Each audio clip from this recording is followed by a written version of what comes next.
Welcome everybody. Thanks for joining us on Earth Day. I think it's kind of interesting. Great day to have our meeting. As we always do, I will kick off with a quick safety message and then we'll do introductions because we actually have a new authority member we want to introduce. But in addition to being Earth Day, it's also going to be very hot today. And for my safety message, it kind of reminded me as I was also slathering on sunscreen onto my kids this morning before they left for school, that it's time to remember to think about kind of the summer heat and sun protection that's coming. So think about the various ways you can protect yourself from the sun. The one we always remind folks internally, especially as they're in outages, is how you prevent heat stress before you actually get in the middle of it, right? So it's hydrating well before you actually start a strenuous activity in a heated environment. It's applying sunscreen before you actually get out and start doing things, and make sure you're reapplying. If you're not really hydrated and you start doing a strenuous activity in the heat, you're much more prone to heat stress, even if you're thinking, well, I'm drinking water throughout, because that's just sort of replenishing some of the stuff you're losing, but not actually staying ahead of it. So anyway, as we head into the summer months, as we're getting some of the summer heat early today, it seems like, just keep that in mind. So yes, as I mentioned, we do have a new member of the authority. Ronnie Smith joins us, and so I will let him introduce himself, and then I would like everybody in the room and our board members on the phone or on the WebEx to also introduce themselves. So Jeff, do you want to start? Sure. Jeff Fox, University of Virginia. Dan Stoddard, Dominion Energy Chief Nuclear Officer. Scott Koppel, VWXT. Ken Ball, George Mason University. I'm Ronnie Smith, and if I may, yes, please. I'm really a citizen representative with 43 years nuclear background, from 12 years in the Atomic Energy Commission, early DOE, and I ended up retiring from VWXT as president of the VWXT Technical Services. I also had 3 years with Kojima, so I'm familiar with the French program as well. So, good morning, glad to be here. Welcome. April White, Virginia Nuclear Energy Consortium. Tom DePonte with Framatome. Larry Corky, Virginia Department of Energy. And Rich Diddams, Vice Provost at Liberty. Gene Graycheck from the American Nuclear Society. Bill Briscoe, George Washington University. And Randy, do you want to introduce yourself? Yes, Randy Heflin, the Senior Associate Vice President of Research and Innovation at Virginia. All right, and then I think what we will do, I'm trying to see who else we have. Is there any? Yes. Yes. Okay, perfect. Will Payne, kind of representing a bunch of different entities, but today the Energy Delta Lab and the Southwest Virginia Energy R&D Authority. And pleased to have the Department of Energy here. That is vital to our work, as it is under yours. Just a few updates. Actually, I probably have three updates. So first, more on the legislative side, I was around the General Assembly quite a bit this session. Obviously, a lot of activity, and just really pleased to see how well, there was a lot of how well folks worked together, a lot of collaboration, between administration and members of this authority and of the Virginia Nuclear Energy Consortium.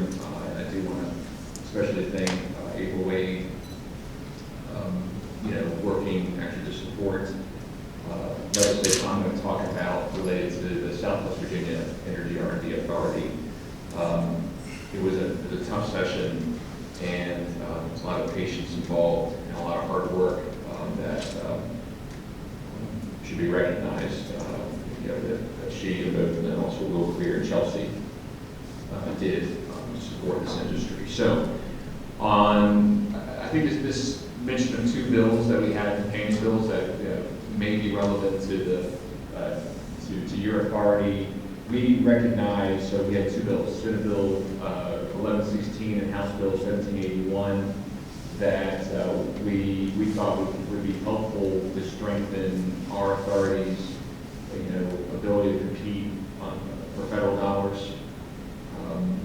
So the authorities' objectives include promoting opportunities for community development, around creating jobs, economic activity. Everything's kind of viewed through that lens.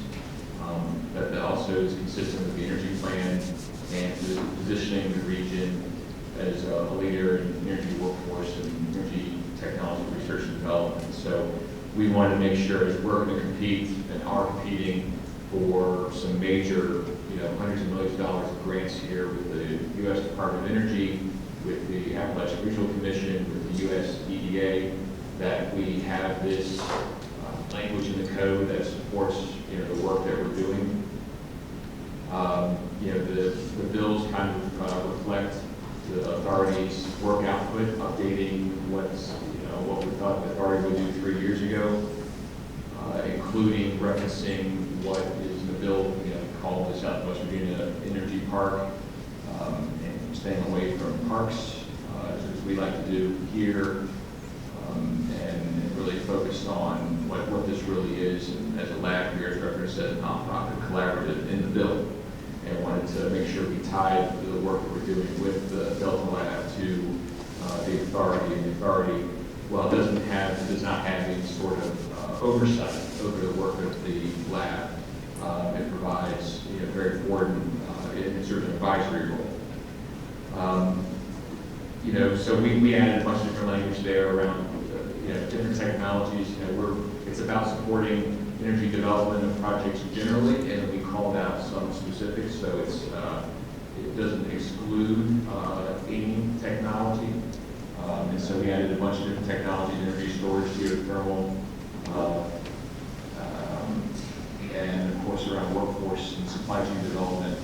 Unfortunately, I'm not going to question the General Assembly's wisdom, but our reference to advanced reactors and advanced nuclear reactor technologies was removed. But I'll repeat that it doesn't change anything that we do. We, again, just called out a few different technologies, but status quo for us, and the Delta Lab is the body that is implementing these projects.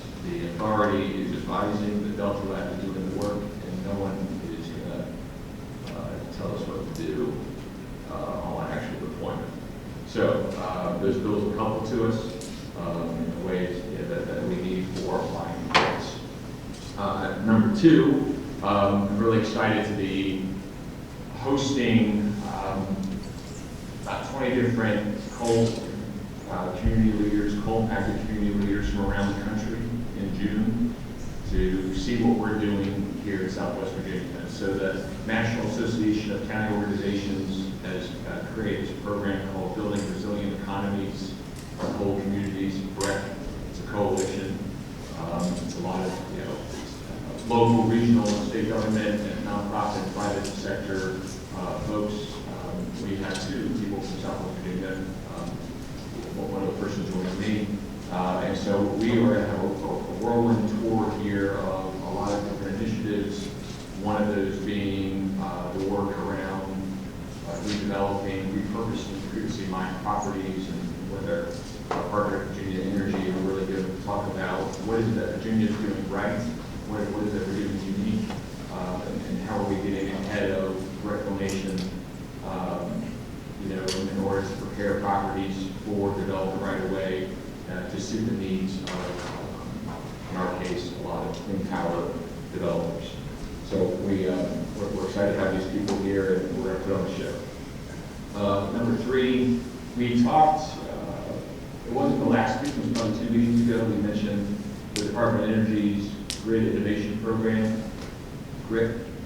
We submitted a concept paper due in January, and we're excited and with the support of our federal delegation entirely, Senator Warner, Senator King, Congressman Griffith, supporting this concept of a transmission line extension. And so we may have showed this graphic before, but Southwest Virginia is a little unique with our utilities in the region. We have 3 utilities that serve the area in Wise County. And I think Mike Hatfield, County Administrator from Wise County, is probably in the room today. Wise County has been, I couldn't say more about bending over backwards to explore every opportunity around energy. And in this case, Wise County is served by Kentucky Utilities or Old Dominion Power, almost exclusively. And, we at Delta Lab have access to a number of properties, looking currently at 6,000 to 7,000 acres of properties to redevelop in very specific ways for certain projects. This concept is about constructing transmission infrastructure, and I think it's relevant to any rural area around Virginia. But constructing this infrastructure to accelerate the development of clean energy on, in our case, mine lands, to enhance grid resiliency, reliability, and to increase service capacity to the area. What we're talking about right now, we have projects. It's just under $8 billion worth of clean energy projects across the board, and it is extremely exciting. And this is all just in one county concept, and we are going to need incredible. We're ready to move an incredible amount of power here, and need to plan for that here over the next few years. And so this project is really important. We'll show you just so you can see this path here. And the goal is getting to PJM. Kentucky Utilities is not in PJM, and as we have generation, solar and other type of generation, we need to make sure we get to PJM, and that's the goal of this project. And so we are excited to, this is probably a 15 to 20 mile transmission trunk line to get to AEP territory that is in PJM. And this grant could pay for about $100 million, so it's 50% of the cost. And the developers otherwise are going to pay their share. But if we don't get this support, we're not going to be able to unlock the potential in the region. And so we got to stop here to make this happen. And this is going to impact a lot of things that you have been talking about, what the governor's been talking about, and we're going to be ready for it. Any questions? Any questions for Will? Well, great. Well, Will, thank you for the update. I know you're for sure for next Thank meeting. you very much, Chair. Okay. Great. So next, I believe, yes, Christine is on. So we are lucky to have Christine King from the GAIN program. She is the director, and GAIN stands for Gateway for Innovation in Nuclear. Christine has a long history in the nuclear industry, both on the industry side, on the investment side, and R&D and advanced technologies, as now is leading GAIN's efforts to ensure the deployment of innovation into nuclear and communities. So I asked Christine if she would spend some time with us. I think many of us are familiar with GAIN, but I think some of the work they've been doing over the last year or two is really could be helpful and applicable here in Virginia. So I thought it was a good time to get an update from Christine. And I think you have some slides to share. I do. So thank you for letting me spend part of your morning with you. I'm proud to say I started my nuclear career in Virginia 30 years ago. I spent the first 10 years of my career working for AREMA in the field, supporting outages around steam generator inspections and operability assessments, working with guys named Tiny that aren't tiny.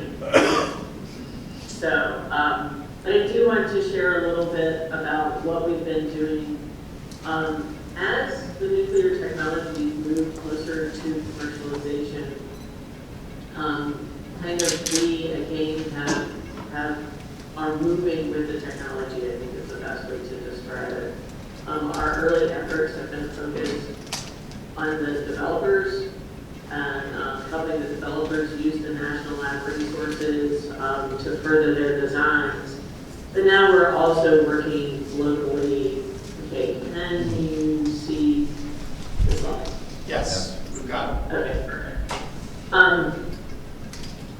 So what we're doing is similar to helping developers who are new to nuclear. We're helping states and communities and local leaders understand what's going on in new nuclear and help them answer questions.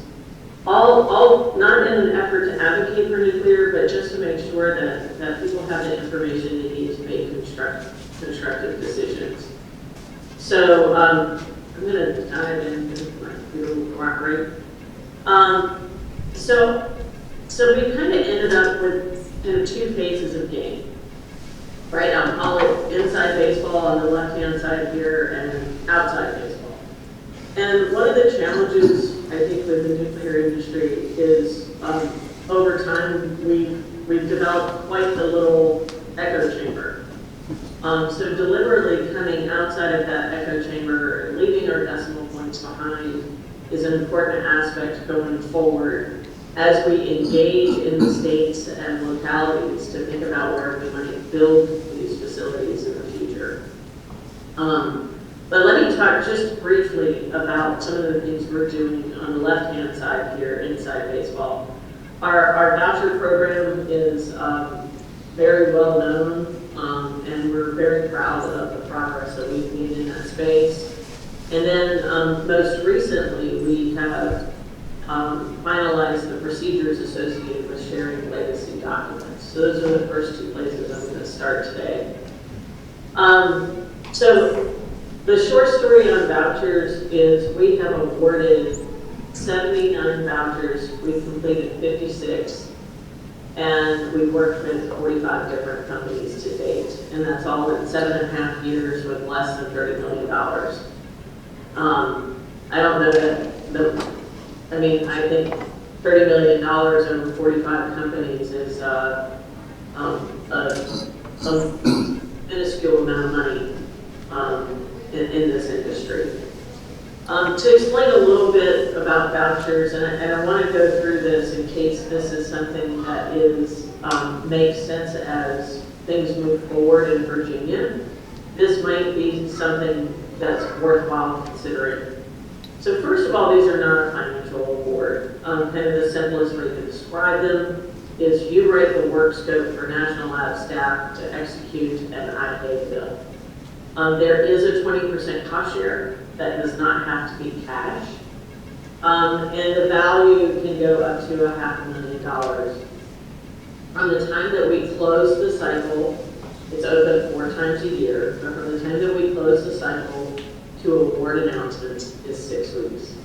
So you're not waiting forever to figure out whether you got the award or not, and whether the work will be done. We have a standard CRADA that's a cooperative agreement. We do not negotiate that. That's less for your lawyers and more for mine to make sure that we can actually get to work quickly. Just to show you a little bit, if you're interested to know, as time has gone on, we are seeing more end users apply for these vouchers. Most recently, we have awarded vouchers in December to Dow Chemical prior to the announcement of the X Energy project moving to Texas. In the past, we've done some work with Eastman, and these are looking at how nuclear energy might support industrial applications. We've also awarded some vouchers around reprocessing. So this is, I think, as I said, I think this is something we're most well known for, and maybe this next item will become the second most famous thing. One of the challenges, so what is legacy documents? As many of you in the room know, the Department of Energy decades ago built and operated a number of the design designs that we're considering for today. The information, the design information, the drawings, the data, the operational data is all incredibly valuable as we're designing new systems. The challenge is if that information is export controlled, you need a process to release that information to a private partner. And the other part is typically you are not identified as a private partner unless you are funded by the Department of Energy or you are co-sharing a project with a national lab. What this project does is allows us to share legacy data, export controlled or not, without having to have a funded contract with the Department of Energy. And it really creates equity across the board for folks that are developing new technologies. There's a lot more involved in this, but if you're interested in some of the legacy data from the national labs, and it does not need to be just Idaho National Labs, but all the laboratories, we'd be more than happy to help. You don't have to know the exact document you're looking for. You can call us and tell us the kind of data you're looking for, and we will go on a scavenger hunt and find it. All right, switching gears. So, as I mentioned in the beginning, as our technology moves closer to commercialization, and I think you guys are aware, just based on the activity that's going on in Virginia, there's more stakeholders who are new to nuclear that need to engage in these local and state level conversations. So we serve as kind of an honest broker in these conversations. I don't have a technology to sell. I can introduce you to what these new technologies are about, how you might think about them fitting into future energy systems. We can share what we've learned from other states and how they're approaching consideration of nuclear technology. And so the most important thing that we're doing in this space, though, is I don't have a templated, and maybe the next slide gets a little bit more into the detail to share with you. So let me, before I get to that next slide, let me explain a little bit of what you see on the slide. On the left-hand side is, the left corner is just showing you the states that we have been involved in, following legislation, talking with local leaders. We are, and it's kind of twofold. Sometimes it's economic development teams, and sometimes it's legislators and energy committees. Sometimes for example, in Colorado, it's the local counties themselves that have coal stations they're concerned about. On the right-hand side, to help specifically in states where they're considering either new legislation or looking at legislation that's on the books, we have compiled a summary of nuclear-related legislation. That's the bottom right box. And categorize that such that with this interactive map, you can not only look at, for example, if you were interested in zero emission credits and other financial provisions, you can look at if you have that legislation in your state, but you can also look at the legislation that's available or on the books in other states. So this is helpful for states that maybe have recently lifted a moratorium and now they're looking at any other legislation that may either need to be strengthened or simplified as they think about permitting the project going forward. The upper box is our summary of what happened in the 2022 legislative sessions. Whether it passed or not, we tried to track all the bills that were going through the state level through the state level processes last year. Rough guess is that website for 2023 would have at least double the amount that we had on it last year. So we're in the process. And on this particular website, we are working hard to just give you, again, kind of categorizing those bills, allowing for you to sort, to look for similar bills across states, and giving you a quick description of what was in that bill. There's no analysis here, it's just information that can be used. So to give you an idea, when I talk about local engagement, what does that mean? Well, first of all, local engagement doesn't happen without having the right partners. So GAIN is not going into communities where we're not invited. I don't have a map over here in my house trying to check off every state in the nation, although that could be fun, but that's not our objective. We work ahead of time trying to understand not only who the local or regional leaders might be, but also understand the drivers for the consideration of nuclear technology in those areas. And what I mean by that is for some states that have decarbonization goals, they're clearly trying to understand potentially how nuclear and renewables might be good partners. In other cases, as I mentioned before, when you're dealing with fossil fuel dependent states, this is about economic preservation and transformation of their economy. And there, the pressure may be coming from neighboring states that do have aggressive decarbonization goals and are demanding clean energy.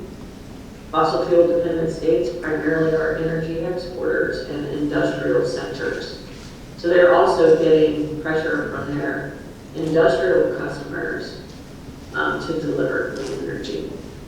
And it's very important in every state and with each group that you're working with to be mindful of those drivers. And that's why you won't see us delivering the same information. We build the information custom. Think of us kind of like consultants in that space. My team is very service oriented in terms of having a meeting with our stakeholder and listening to their needs and then bringing back to them something that's specific for them. One of the first webinar series you see on the upper right here was actually with the state of Kentucky.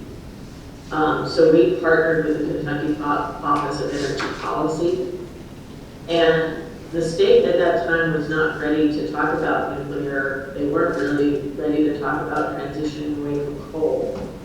But they did need to talk about future energy planning and what a new energy future might look like. So we talked about energy planning in the context of all of the above.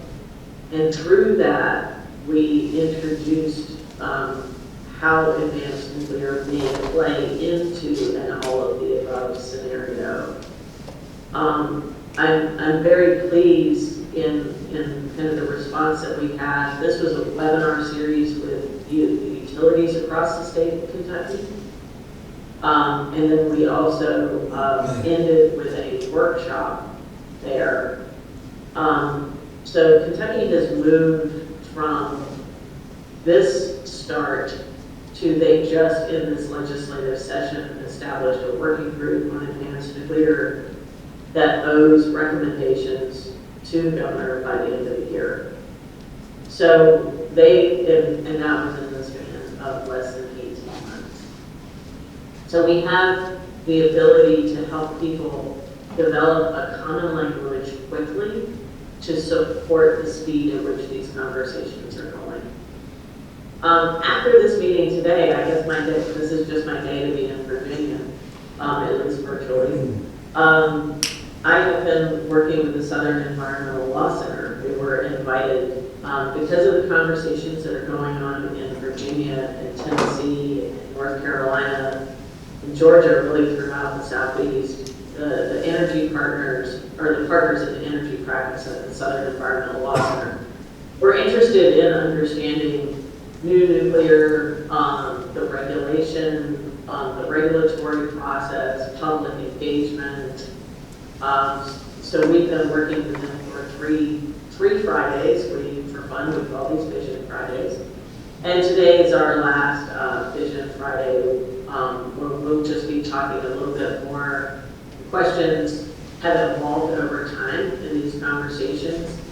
And today's discussion is kind of how does this look at a utility commission level when they're considering new technologies and how that might be priced.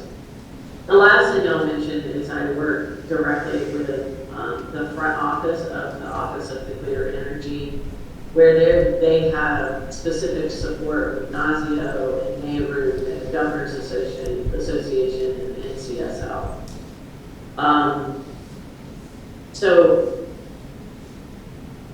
I'll answer any other questions you might have in this particular space at the end, but I just wanted you to give a flavor of the types of things that we do. I always announce myself as a 30-year nuclear veteran, not here to advocate for the technology, but just to answer questions. Switching gears a little bit, and I guess kind of feeding off of the previous presenter, we have been doing work specifically in the coal to nuclear space, really focused on these energy community transitions. I'm going to come back to our case studies on the left-hand side. One of the most valuable things that we've done, though, is on a monthly basis, we bring together the researchers that are working on this on the nuclear side of the equation. The reason we are meeting on a monthly basis is we are dedicated to each other to not duplicate our work in this space. There is a small window of opportunity for these communities, and the faster we can get to either no or yes in terms of whether this type of transition makes sense for them is important. And so the groups that you see here, we get together once a month. One of us presents where we are with our particular research. We get lots of hard questions. But at the core of us, we're trying to make sure that we're not duplicating efforts, and that each of us is digging deeper into this and adding to the information we need to make these projects viable. On the case study side of things, the chart here is from the interagency working group on coal, where they identified the priority regions for coal retirements and the impact that it might have to different communities. So I have only been on the national lab side of the equation for, just 1 second. I have a ray of sunshine coming straight into my eyeball there. I've only been on the national lab side of things for 3 years, so I really come at a lot of the work that we do beginning with a commercial background.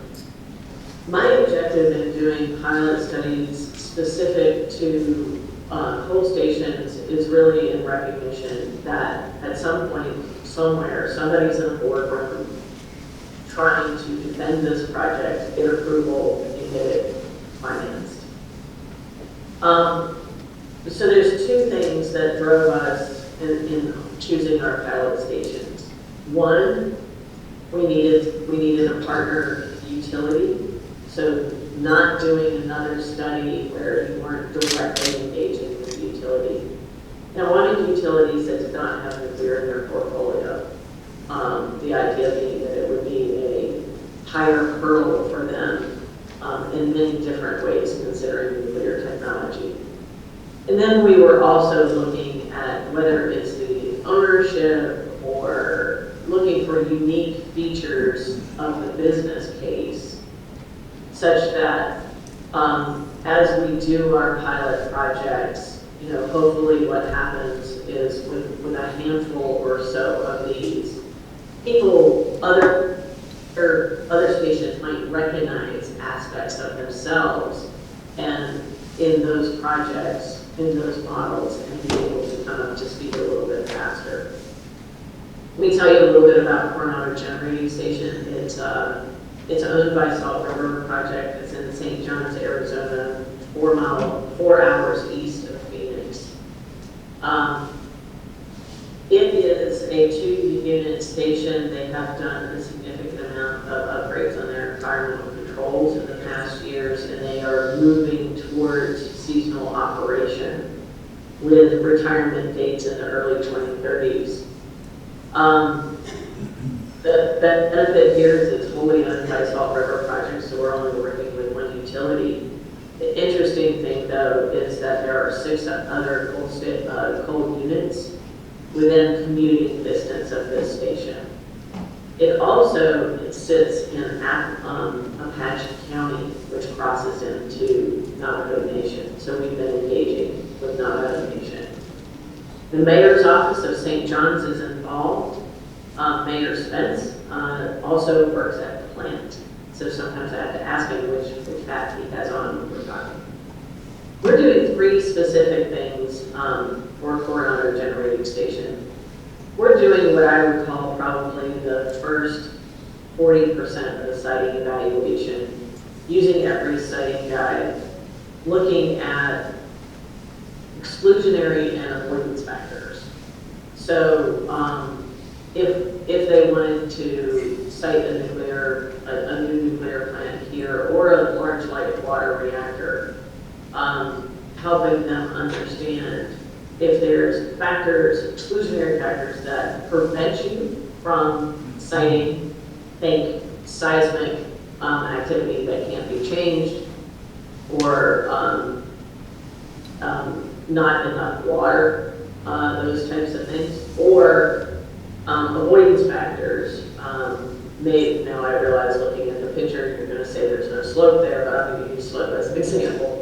Potentially in areas where your slope is too severe, you can, through engineering, you can change that if you wanted to. So that's the difference between exclusionary and avoidance.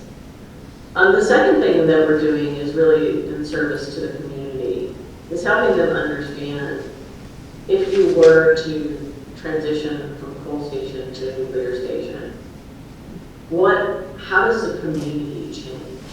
What does that look like? That's in terms of number of jobs. It's also for the utility, we look at the transition of the workforce itself. And the last piece is EPRI has recently published a nuclear technology assessment guide. And it really gives the framework. It doesn't tell you the answers, but it tells you all the questions, gives you a framework to walk through making that decision. What I like about this guide is it starts with what are your business objectives? And you balance the technology against that. We won't complete everything that this guide asks for, but we will be identifying for Salt River Project some technologies to watch, not specific designs or brand names, so to speak, but the types of technologies that fit their business objectives. And one other unique feature about the assessment guide is it gives you a way to think about where these technologies are in terms of maturity and level of effort to completion and deployment. So given where we are as an industry in the decade of demonstration with these new technologies, I think this is a place where I heard many people struggle. How do I think about when these technologies will be ready? The second station we have is the jet station. This is in Kentucky in Carroll County. It's right on the Ohio River. Interesting, as you drive to this station, there are 3 steel manufacturing mills nearby and a gypsum plant making drywall. What we're doing for them is similar to some of the activities that we are doing for Coronado. We're doing more detailed evaluation of the siting, but kind of the unique feature of this particular one is looking at how they support their industrial customers. So could you envision either delivering the same inputs they receive today, or if you're delivering process heat and steam, or do you need to go through a synthetic fuel to support those industrial customers? So we'll be engaging with the industrial customers as part of these projects. Both of these projects, the Jane Station is expected to complete in September. We are on the last piece of our analysis for Coronado, and that's our economic assessment. So we would expect the Coronado pilot study to be out this summer. The last report I want to point you to is the Loan Programs Office published a liftoff report. They did this for 3 different technologies, but they specifically focused on advanced nuclear as well.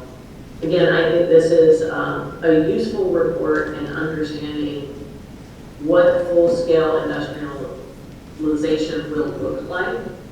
And this is based on adding 200 to 300 gigawatts of advanced nuclear.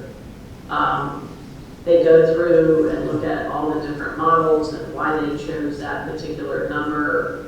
And if you'd like an introduction to the researcher that did this work, be more than happy to make that. Julie's really a great person to talk to.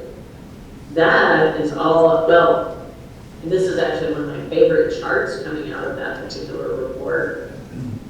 Looking at how we might think about the features of our energy in the future and how they measure against one another. And they were just in one chart trying to capture how all of those technologies compare on these different features. And that truly was my last slide. Great, thank you, Christine. I have 2 questions that are not necessarily related. Scott Koppel, BWXT. Thank you so much, Christine, for your presentation.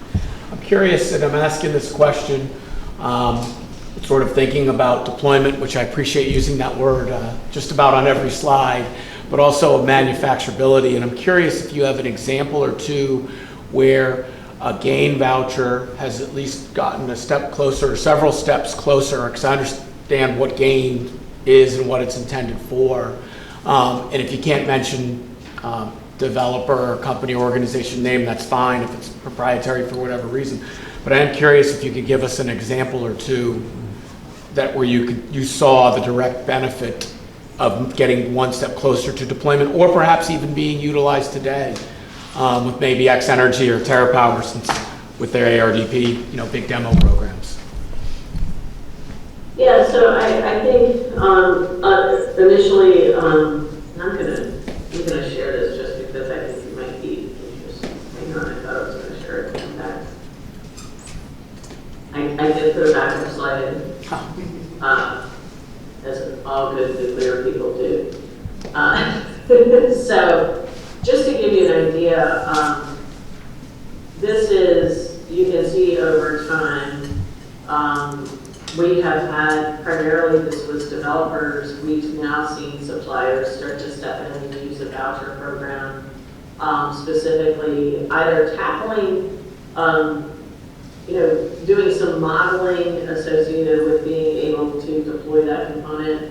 A lot of this has been in the molten salt area. You'll see up here with molten salt reactors being one of the largest beneficiaries of the voucher program.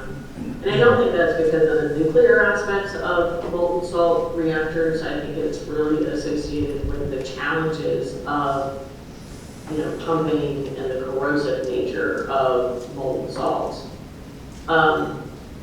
And but you also see utilities and energy users that are coming in. And so when I think about deployment from a utility perspective, we have some of them coming in. TVA in particular is doing a study to look at where they might site new nuclear within their service territory. We also have utilities, or non-utilities. This is kind of an interesting group that's emerging. I'll call them nuclear land developers.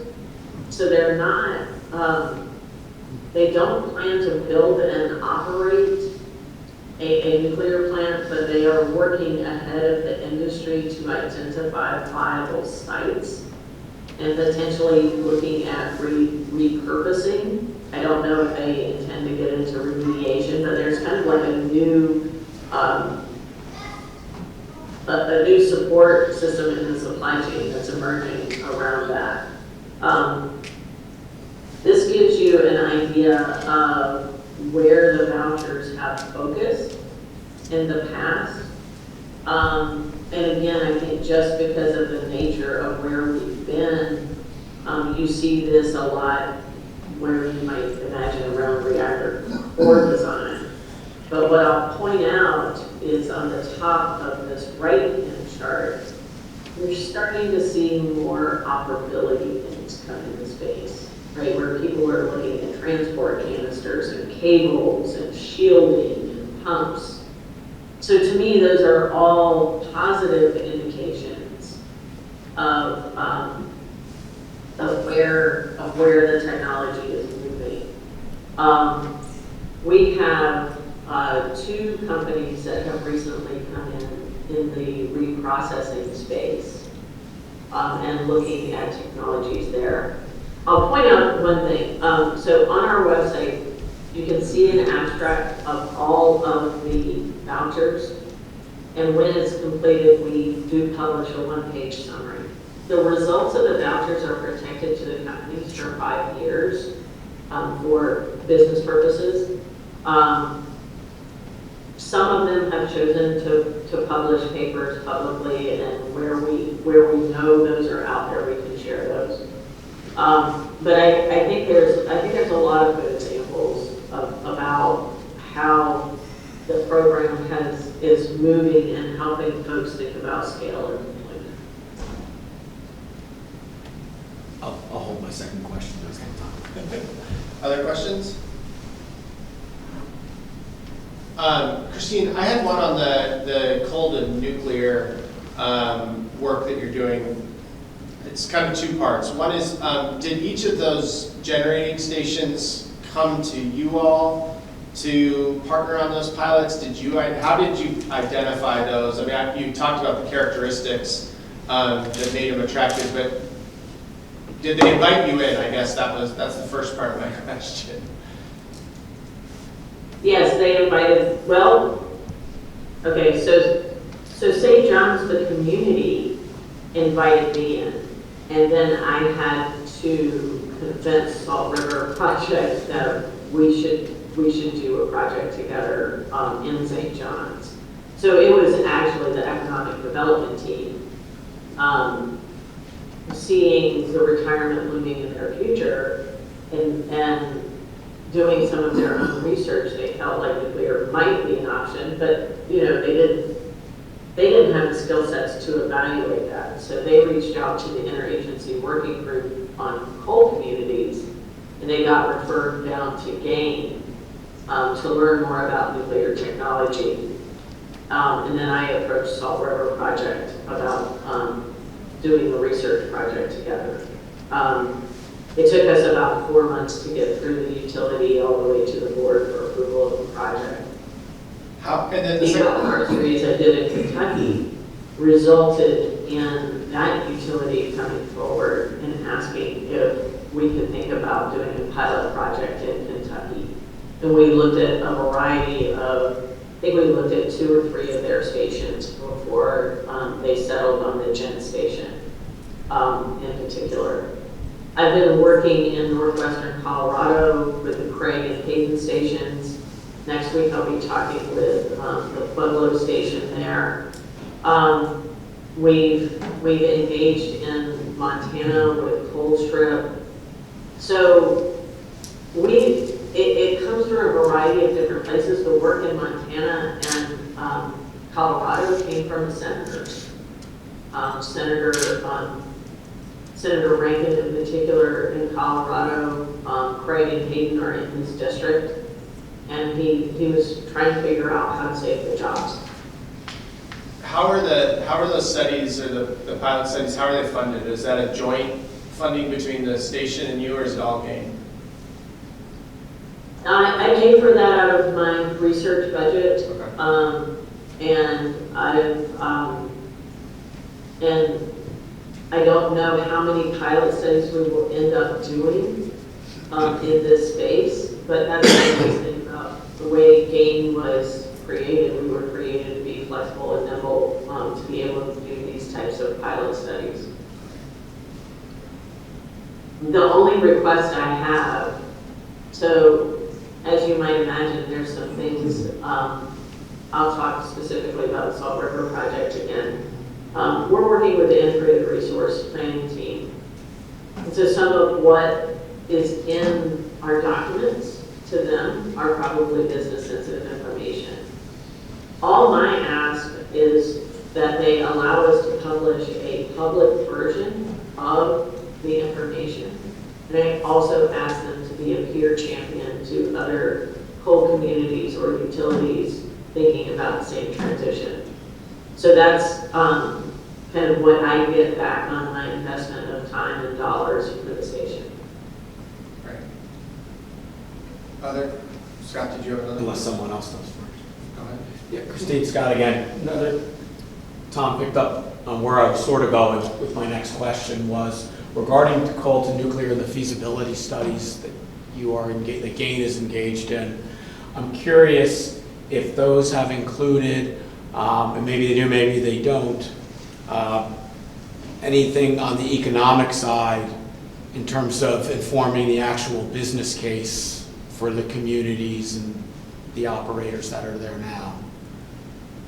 And maybe not. Do you mean the cost, the reactor cost? Well, all those, the cost of doing business. You know, if I'm going to build a reactor, replace in this case, in terms of what kind of energy generation I'm going to have, you know, on the grid. I'm just curious if that piece is something you all are doing, or if it's not.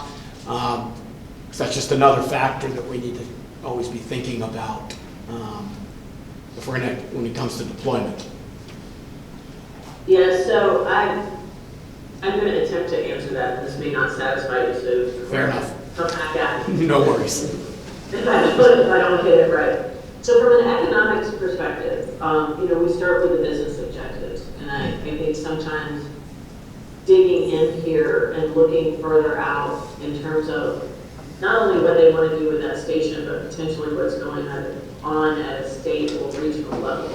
In Arizona, in the Appalachians, you know, a lot of folks are thinking about how to support hydrogen hubs, right? So the economics in the beginning become, are you going to use this facility for more than electricity generation? So that's where it starts. And in some cases, they're like mandatory for electricity generation, and we understand how much demand is increasing over the next couple of decades. They're looking at other retiring sources in Arizona, like they're following the license, the existing license for Palo Verde, and when that might come offline. Supporting hydrogen hubs, locally also thinking about how the technology might enable other industries. Like what else could I attract? So that's when you start to get in not only to the manufacture of hydrogen, but also potentially thinking about advanced manufacturing or other, so it starts to get into the supply chain. And so when we're working with the economic development teams, it's really looking at maybe more of a strategic map or roadmap and how you might think about, now that I have this technology, what else could I do with it? One of the biggest holes we have in this space is, and the hardest question to answer right now, is how much will a reactor cost? And there's research to point to in terms of, what we expect in terms of the learning curve and and the research that has pointed to what price point do we need to achieve on, LCOE. We are currently on the game team trying to figure out how to get some anonymized cost data with some uncertainty bands out that can be useful in this space, primarily, and thinking about, especially if you think about integrated resource planners, what is the performance in terms of dispatchability and flexibility, but having the cost and the time associated with when we might achieve that cost. So that's how we're looking at the economics. The economics on a county basis is really understanding, how many jobs you'll have at the station itself, how many jobs does that induce in the community, and what you might expect from a tax basis associated with having that technology in the community. Thank you. Any other questions? Okay, well, Christine, I have one last one. Just can we share your slides? Because those are great. Absolutely, I will send them to you. I want to finish with one announcement. We're pretty excited. We're partnering with the Nuclear Energy Institute and EPRI. In the fall, we will be hosting a meeting specifically dedicated to coal to nuclear. I'm sure you guys are aware that there's many panels out there in nuclear meetings talking about coal to nuclear, but the devil really is in the details for these projects. These communities have small windows of opportunity. When we set the dates, it will probably be in the late mid-October or early November timeframe.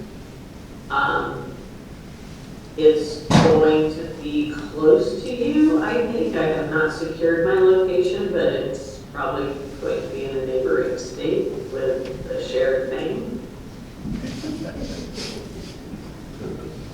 Okay, I think you guys got that. Okay. So, but yeah, we're excited to, it's not easy to pull off a conference like this in less than 6 months' notice, but we think it's important and helpful. Just one thing, I would love to know more about the meeting, the BREC group as well. April, maybe that's something you and I could follow up on. It'd be nice. It's already on my list. Okay, great. Anyway, thank you so much. I hope you guys have a great rest of your meeting, and ask for what you need from the game. We're here to help. Like I said, I don't have a standard set of products that I'm selling. We will go to work and customize things that are useful to what you guys are trying to achieve. Thank you, Christine. Really appreciate it. And yeah, we'll share the slides, and any follow-up, we'll point them directly to you. But thank you very much. Appreciate it. All right, thank you. As well. Sure, appreciate the opportunity here. And Ryan's got some slides that he's going to share here very shortly. And both Ryan and Chelsea could do this presentation so you guys through the short straw listen to me today. But if something happens to me, they can certainly pick up the baton and move it forward. We've been extremely busy in the last couple of months since the release of the plan. I know I presented the last time talking about the energy plan and where that was going to take us. So today I've just got a couple of slides here and kind of talk where we're going. Again, Will Clear, Deputy Director of the agency. Ryan's having some problems there getting the presentation up. Is it up, Ryan? I'm working on it. There we go. Of course, everyone here can't see it, though, so we're going to do it this way. There you go.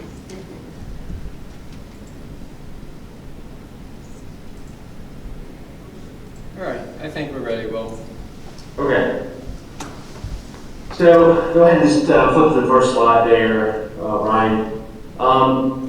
So one of the things that we knew during the energy plan writing process and certainly thereafter was that we were going to have to get a lot more analytical and trying to understand what's going on. Obviously, energy transition is extremely complex, and we felt like that we didn't have the data that we needed to be able to make these kinds of decisions, to be able to advise. We felt like that was our role. We felt like we've not done that in the past, and I'll talk a little bit about how we're reorganizing in a second here, but we felt like modeling was extremely important.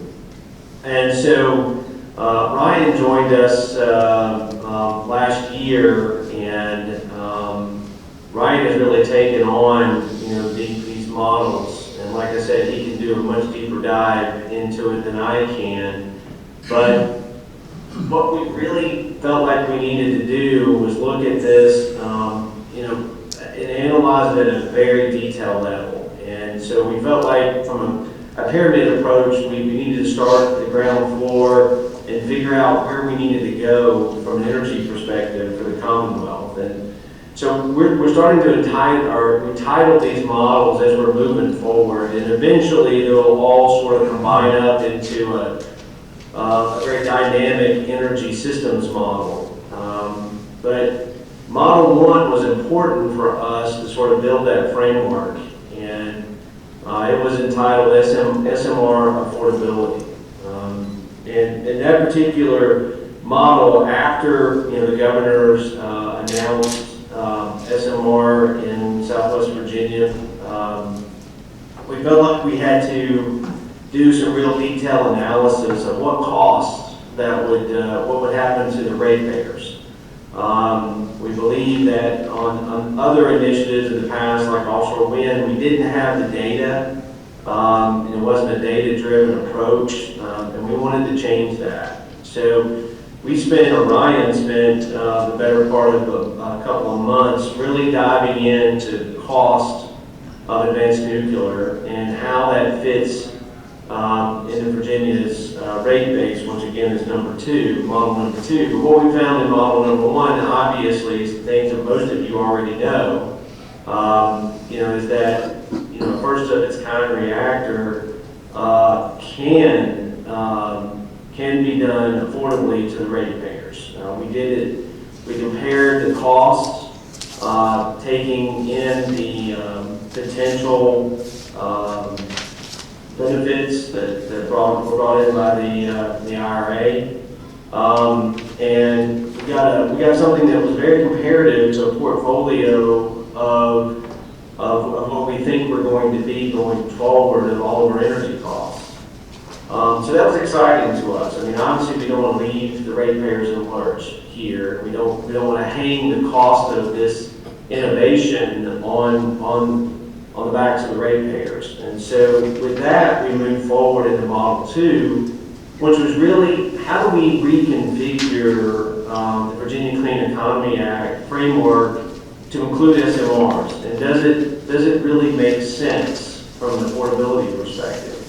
What kind of benefits we have, and some of the other things that we can do around the advanced nuclear, in that ecosystem with hydrogen. And we're still working on that model as we speak, but we've already started Model 3, which really is a detailed energy profile.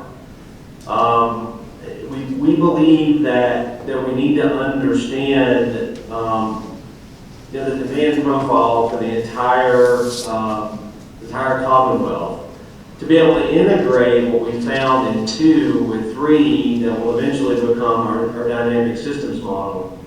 From a demand perspective, there's so many interrelationships as we move forward with clean energy and how they all work together. Example, electrification. How does that impact this? What will that do to our demand? I think from the other perspective is that we are seeing some tremendous growth with some of the initiatives that the administration is leading on the economic development side. So what does it look like if you try to stress test our portfolio, our energy portfolio? What does that really mean? So we're spending a lot of time on this. Brian is spending most of his time on this, and we're very excited about getting to a benefit. But next slide, Brian. Hey, Will, can I just jump in? Sure. No, that was great. Just a few kind of clarifying points. We went through the process of just listening and developing the data and the sound analyses that the governor asked us to develop through the process last year. And,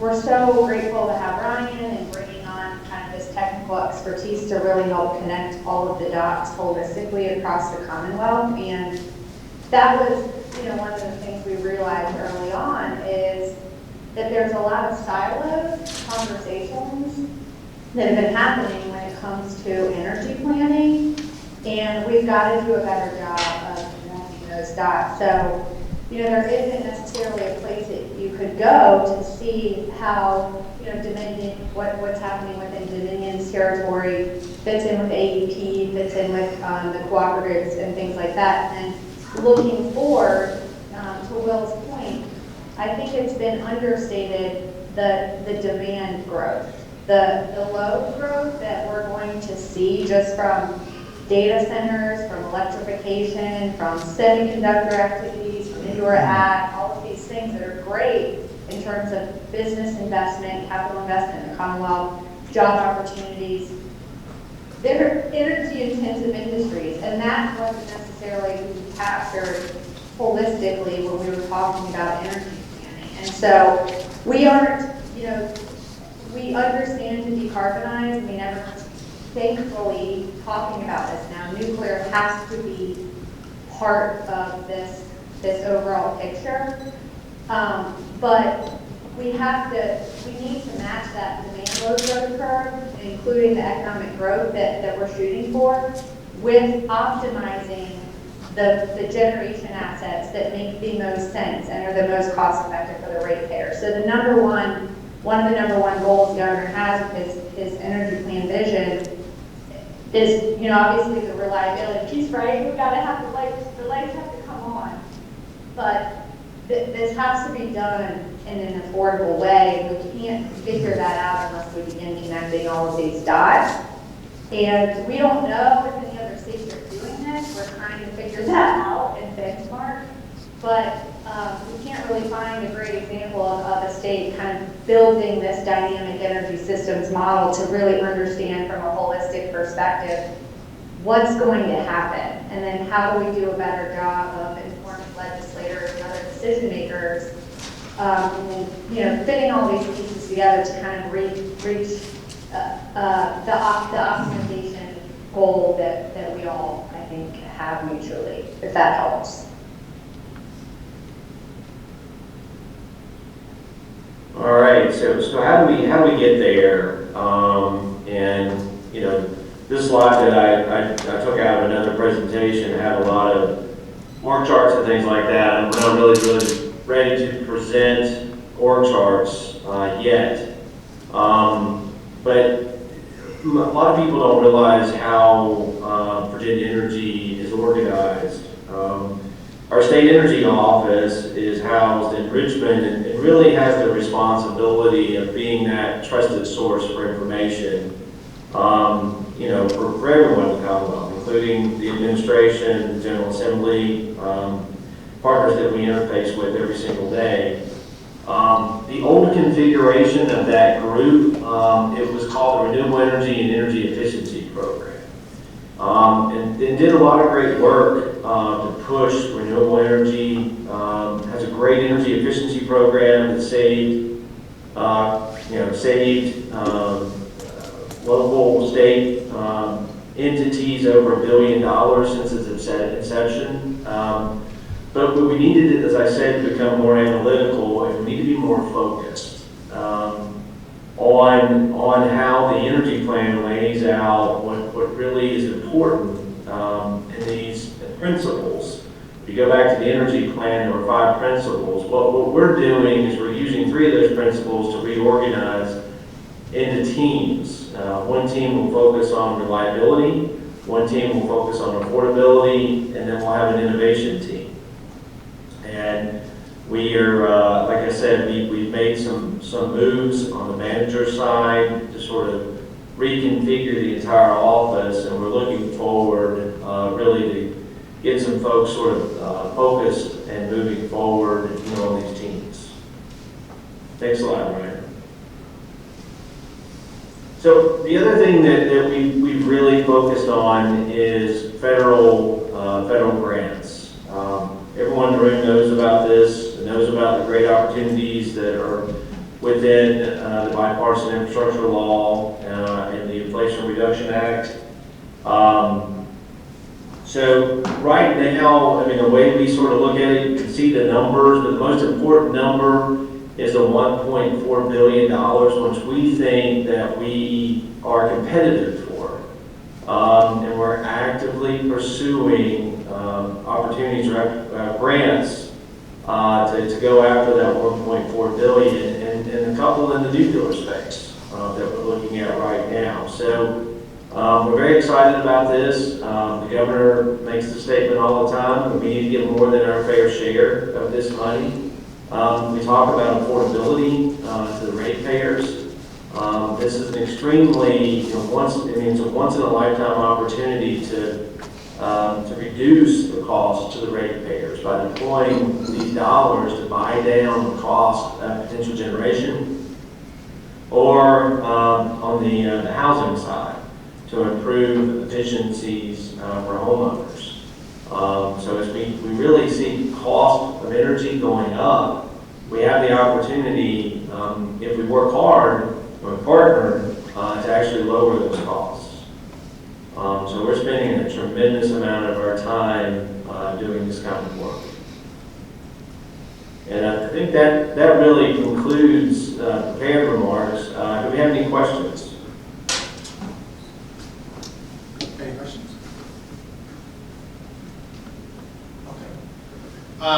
Well, thank you, Ryan. It's good for all your work on this, and Will and Chelsea, thank you for the update. I think this is good to have a recorder and just understand where things stand and where we can be engaging. So yeah, really appreciate it.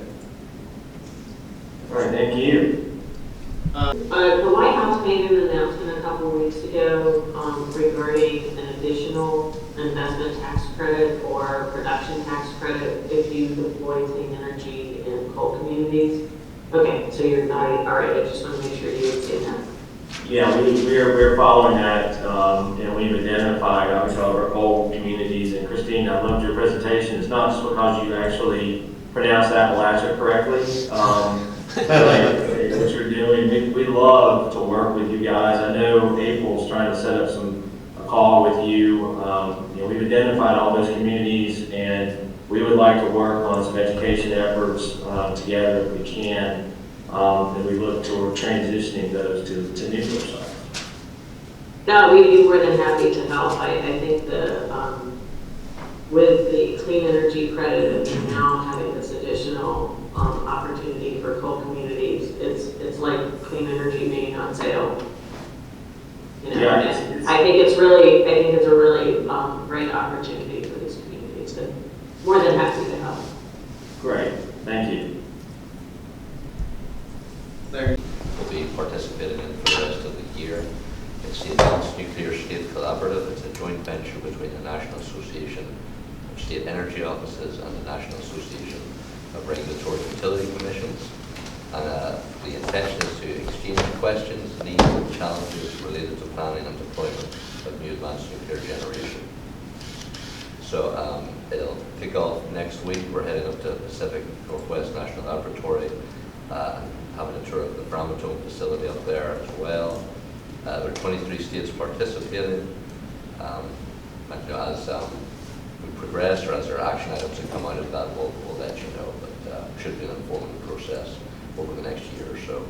Yeah, I think in talking with the neighborhood folks in advance of your trip from a Framatome perspective, it did get me thinking as you progress through the process this year, whether it's you, Larry, providing kind of an update on the outcome, or someone from spokesperson from the group, I think that'd be a good update to have on the agenda for this group in the future. Yeah. I wanted, April, if you can hold for just 1 second, because I know Rich has to head out at 11:30. So before that, I think the only thing we need to vote on today is just on approval of the minutes. So if we can take a couple minutes, if you haven't already looked through these, take a quick look. If we've got any changes, I've got one small one, and then we can vote on those.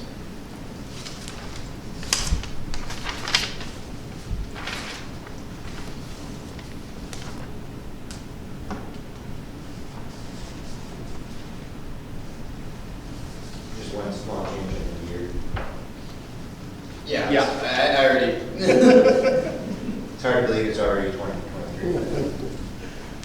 I also had another just small one under the bullets for the kind of meeting accounting. I think in the third main bullet we said 2023 Q2 meeting will be virtual. I think we meant to say in person there. Yeah, I figured that out. No problem. But I appreciate it. So. Anything else? Okay, can I get a motion to approve with the 2 changes? Andrew, second? Second. Bill? Okay. All in favor? Aye. Opposed? Okay, great. Minutes are approved. Okay, so now I will turn over to April for our legislative update. Like a very busy season. It's hard to believe the legislature's been over for a little over a month now. This session was a little different for us. We didn't get everything we wanted, but we ended up doing pretty well considering some of the challenges we had to face. We did face, I'm sure some of you all read the newspaper, but the reporters didn't have everything correct. We did face some obstacles. Will Payne, he mentioned his bill. His bill was the first one where we saw a little bit that they asked in the Senate to take out the word nuclear in his bill regarding their authority. It really wasn't that there's a group anti the industry. It was more politics than anything this year than we faced. These are, we did go meet with a lot of the legislators to remind them of their support for VNet, against legislation that they voted for, and other past bills that they voted for. In the end, I think we came out pretty well. We did, get the vehicle for the Power Innovation Fund. In that bill, the governor has pledged in his budget $10 million. $5 million is for the Department of Energy to give out for grants. They pledged to give the other $5 million to the Virginia Innovative Nuclear Hub, what we've been working on for a while. Now, the budget has not passed. We don't have money from the state, but we are pretty happy with that outcome. We had another bill passed that Delegate O'Quinn was a patron of, that established a vehicle for funding for nuclear education for higher ed. It is something that we will be looking at how to put a plan together with the universities and funding that's needed for that during the next session to see what we can do there. We did try to get nuclear power to be included in the renewable portfolio standard. Didn't work, but we did have a good debate, and they want to come back and talk about it again next year. And so after the primaries, we will look at working with the legislature and legislators on what we can do during this time to see if we can prepare for the next session, see if there's something else that we can do during that. That's a good overview on the legislature. It was a long one, but it was good. On the hub, although we don't have the funding, we have been meeting. We hired Bob Bailey. You all remember him. He actually was on the board for quite a while to help us put together the documents needed the governing documents to establish the hub and how it's going to operate. We have a working group between industry and the universities to put this together. The law firm that we used, lawyer Berkeley Horn, who we used to establish VNAC years ago, is working pro bono to help us put the documentation together that we needed for Event Hub.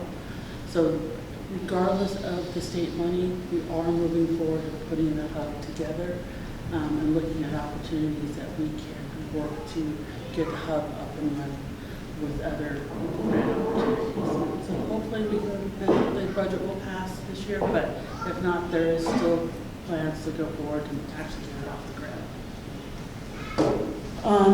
The SMR working group,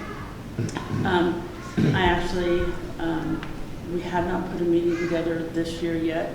I have a speaker lined up, so we will be seeing updates to getting that moving again, and looking at dates also to go in the Southwest to bring some of the experts that we have on the group to come down and meet people in the communities. Other news, we do have some new members of VNAC. We are up to 14 members now. X-Energy joined this week. Holtec joined a couple weeks ago. So we have, our membership is definitely growing, and excited to have everybody involved in the conversation. And I think that's really, there's another thing, a couple other things that go on. MIT reached out because they have a summer workshop for NGOs, elected officials, press, gotten some people in the state invited to go that, and that is 3 days at MIT just to learn about the industry. Energy Communities, it's funded by the Department of Energy. They reached out. Also, they're going to have a thing in Paducah, Kentucky next month, so I've got them some names from some communities here, leaders to educate them again more on the industry and how to engage. It's interesting. I was on a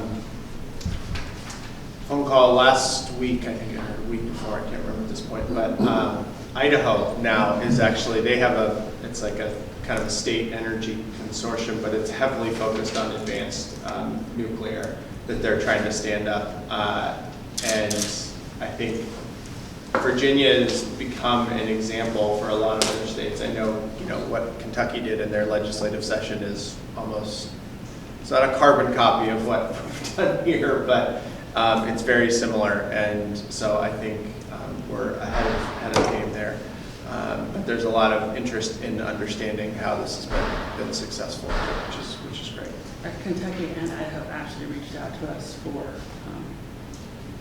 information on how we operate and how lessons learned.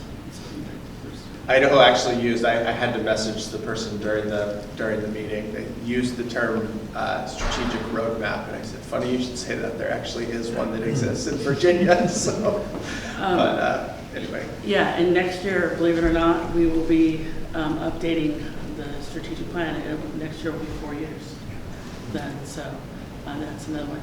I forgot to mention, we actually were mentioned in a hearing this week, VNAC, and the Innovation Hub, Jeremy Harrell, who presented in this committee before, mentioned us. Any questions for April? Okay.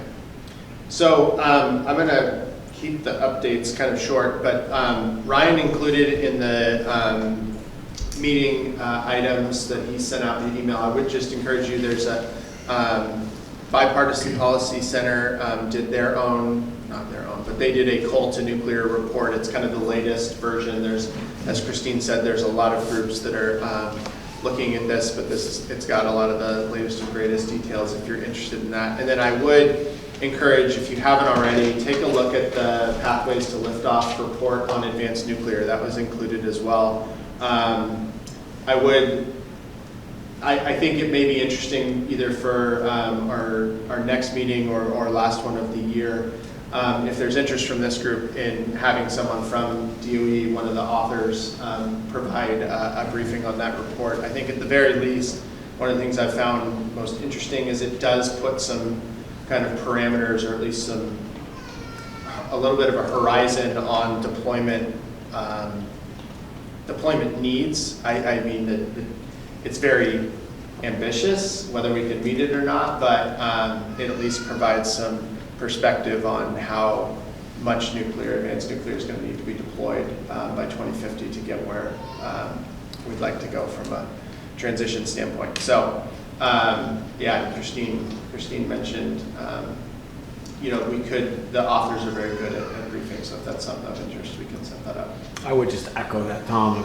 I've been briefed. We were one of the, I don't know, hundreds of folks that were interviewed, and had to, I don't know, we'll say input, and help them with their research. But I think it would be a benefit to have Julie or someone else from that team present to this group. I would just echo that. Are there any other announcements from members?